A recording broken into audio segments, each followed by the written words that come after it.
Hello everyone and welcome back to English Flow. I'm Sarah, and I'm here with my co-host Tom. How are you doing today, Tom? Hey Sarah, I'm doing great, thanks. And hello to all our wonderful listeners out there. We're so happy to have you joining us for another episode of English Flow. Today we have a really practical and useful episode planned for you. We're going to dive deep into a phrasal verb that you probably use every single day, maybe without even thinking about it. Tom, can you guess which one I'm talking about? Well, considering it's something we all do every day, I'm going to take a wild guess here. Are we talking about get up? Exactly right. Today's episode is all about the phrasal verb get up. Now, this might seem like a simple phrasal verb at first, but it actually has several different meanings and uses that can really enrich your English conversations. That's absolutely true, Sarah. And to help you understand how native speakers use this phrasal verb in real-life situations, we've prepared some short video examples that we'll be watching and discussing throughout this episode. Perfect, so let's jump right into our first video example. This one shows the most common use of get up. Let's watch it now. Mom, what time did you get up this morning? I got up at 6:30 because I had an early meeting at work. Alright, so in that video we just watched, we saw the most common and straightforward meaning of get up. Sarah, can you explain what's happening here? Of course. In this context, get up means to rise from bed, to wake up and leave your bed in the morning. The person in the video said they got up at 6:30, which means they woke up and physically got out of bed at that time. Exactly. This is probably the meaning that most English learners are familiar with. It's different from just wake up, though.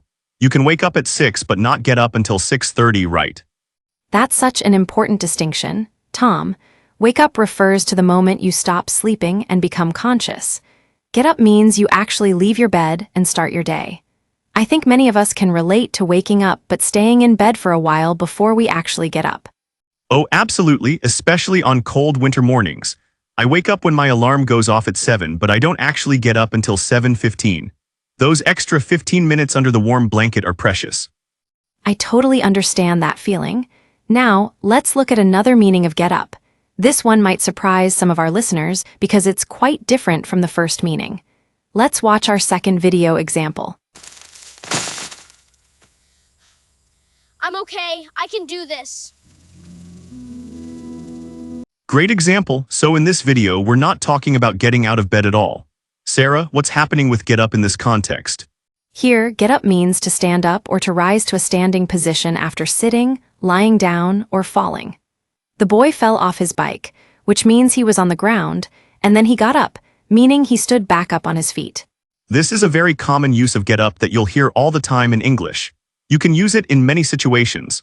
For example, if you're sitting on a chair and you stand up, you got up from the chair. Or if someone falls down, they need to get up from the ground. Exactly. And there's often an emotional or motivational aspect to this use of get up. When someone falls and gets up, there's a sense of resilience and determination. That's why you often hear phrases like get up and try again, or you have to get up and keep going. It's not just physical, it can be metaphorical too. That's a beautiful point, Sarah. In fact, there's a famous motivational quote that says life is not about how many times you fall down, but how many times you get up. It perfectly captures that metaphorical meaning you were just talking about. I love that quote. It really shows how phrasal verbs can carry deeper meanings beyond their literal definitions. Now, we have one more video example to show you, and this one demonstrates yet another use of get up. Let's take a look. The wind is really getting up now. We should probably head inside before the storm hits. Now this is a meaning that even some advanced English learners might not be familiar with. What's happening with get up in this video, Sarah? In this example, get up means to increase in strength or intensity. When we say the wind is getting up, we mean the wind is becoming stronger. This is particularly used to talk about weather conditions like wind or storms. Right, this is quite a specialized use of get up, and it's more common in British English than American English. You might also hear people say the sea is getting up, which means the waves are becoming bigger and more violent. That's correct. It's often used by sailors, fishermen, or people who spend a lot of time outdoors and need to pay attention to weather conditions. While it's not as commonly used in everyday conversation as our first two meanings, it's still good to know, especially if you're reading literature or watching British films and TV shows. Absolutely. Now let's talk about some other interesting aspects of the phrasal verb get up. One thing I want to mention is that get up can be separable in certain contexts. Sarah, can you explain what that means? Sure, when we say a phrasal verb is separable, it means you can put the object between the verb and the particle. For example, with get up in the sense of making someone rise from bed, you could say get the kids up or get up the kids, though the first option sounds more natural. Great example. So a parent might say, I need to get the kids up for school, or I need to get up the kids for school. Both are grammatically correct, though as Sarah mentioned, the first sounds more natural to native speakers. And here's an important grammar rule. If you're using a pronoun as the object, you must separate the phrasal verb. So you would say get them up, not get up them. The pronoun has to go between get and up. That's such an important point for our listeners to remember. Let me give you another example. If you're talking about waking your friend, you would say I got him up at 7, never I got up him at 7. That would sound very strange to a native speaker. Perfect explanation, Tom. Now, let's talk about some common expressions and collocations that use get up. One that you'll hear all the time is what time do you usually get up? This is a very common question when people are talking about their daily routines. Yes, that's probably one of the first questions you learn when studying English at a beginner level. Another common one is get up early or get up late. For example, I always get up early on weekdays, but I like to get up late on Sundays. Those are great examples. And speaking of routines, get up is often used with other phrasal verbs when talking about morning routines. You might say I get up at 7, get dressed, and get ready for work. See how many phrasal verbs with get we use just to describe a morning routine. That's fascinating. The verb get is incredibly versatile in English, and it forms so many useful phrasal verbs. Before we wrap up, I want to mention one more informal use of get up. Sometimes people use it to mean to organize or arrange something, especially in British English. For example, they got up a collection for their colleague's retirement.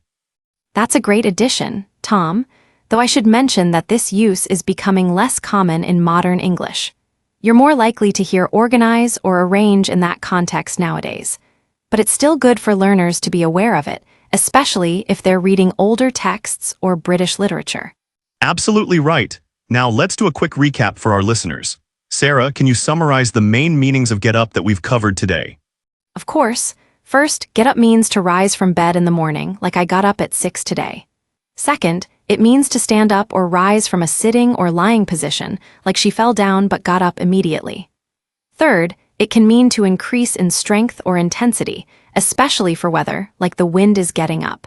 And finally, there's the less common British English use meaning to organize something. Perfect summary. And remember everyone, the best way to learn phrasal verbs is to use them in context.